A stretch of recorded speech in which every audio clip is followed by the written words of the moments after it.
मेरे प्रिय भक्तों, आज मैं आप लोगों को बताना चाहता हूँ कि पितामह भीष्म गंगा माँ के पुत्र होने के बावजूद भी उनकी मृत्यु इतनी दयनीय और इतनी दर्दनीय क्यों हुई थी। साथियों, इसके पीछे बहुत बड़ा कारण था। आज भी अगर कोई छत्री, अगर कोई बहादुर अपने सामने किसी बहन बेटी की सील को, इज्जत को लुटते हुए देखता है तो वो छत्री कहलाने के लायक नहीं। वो छत्री के नाम पर एक कलंक होता है। पितामह भीष्म कोई छोटे मोटे बहादुर नहीं थे। पितामह भीष्म अपने युग के वो बहादुर थे, उनके सामने भारत भूमि पर एक भी योद्धा टिक नहीं सकता था और ना ही उन्हें कोई मार सकता था।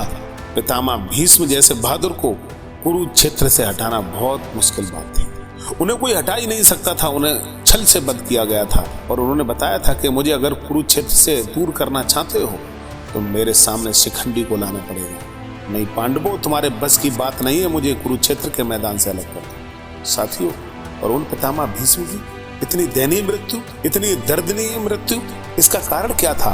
मैं आप लोगों को आज कारण बताना चाहता हूँ। जिस समय पांडु की कुल बधू का चीरहरण हो रहा था, उस समय अपनी नजरें नीचे किए हुए बैठे हुए थे। पितामह भीष्म अगर चाहते तो दुर्योधन क्या, पूरे भारतवर्ष में किसी की मजाल नहीं थी द्रौपदी की तरफ आंख उठा के भी देख देता। लेकिन पितामह भीष्म की उस समय आंखें नीचे थी, नजरें नीचे थी।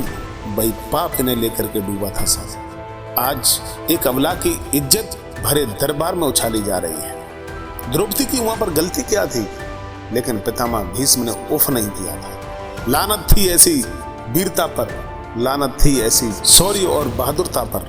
किस काम के ये बहादुर जिनके सामने एक स्त्री का चीरहरण हो रहा था और एक शब्द नहीं बोले। इसलिए इनकी मृत्यु कितनी बुरी हुई आप लोग जानते हैं। पितामह भीष्म सरसैया पर शरीर से लहू टपक रहा था, शरीर में बांट बिंधे हुए थे, लेकिन मैदान में पड़े हुए थे।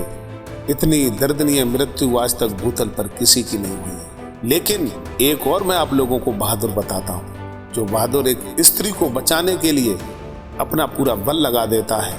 और वो बहादुर कौन था आप लोग जानते हैं? जटायु। जिस समय रावण माँ सीता का हरण करके ले जा रहा था, उस बहादुर से देखा नहीं गया था। जटायु ने रावण से युद्ध करना शुरू कर दिया और कह दिया, छोड़ दे जानकी, तुझे मैं जिंदा नहीं जाने दूंगा। पूरा भरकस प्रयास किया था। लेकिन वो जटायु जानते आप लोग कहाँ अपने प्राणों को छोड़े थे? भगवान श्री राम की बाहों में। भगवान श्री राम की बाहों में जटायु ने अपने प्राणों को त्यागा था। एक बहादुर स्त्री को बचाने का जिसने प्रयास किया, उसने अपने प्राणों को भगवान श्री राम के बाहों में छोड़ा था।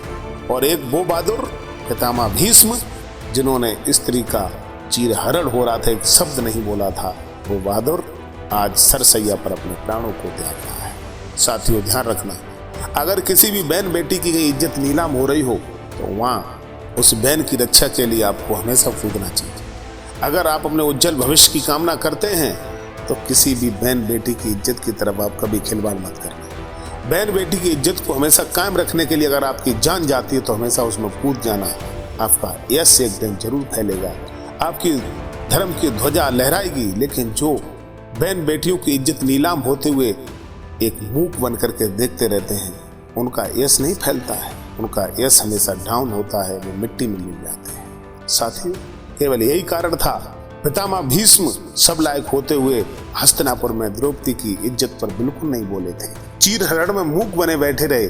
लेकिन एक जटायु बहादुर माँ सीता को रावण से छुड़ाने के लिए युद्ध कर बैठा था। उसने अपने प्राण भगवान श्री राम की बाहों में त्यागे थे और पितामह भीष्म ने अपने प्राणों को सरसैया पर छोड़ा था। हर हर महादेव। ओम नमो भगवते वासुदेवाय।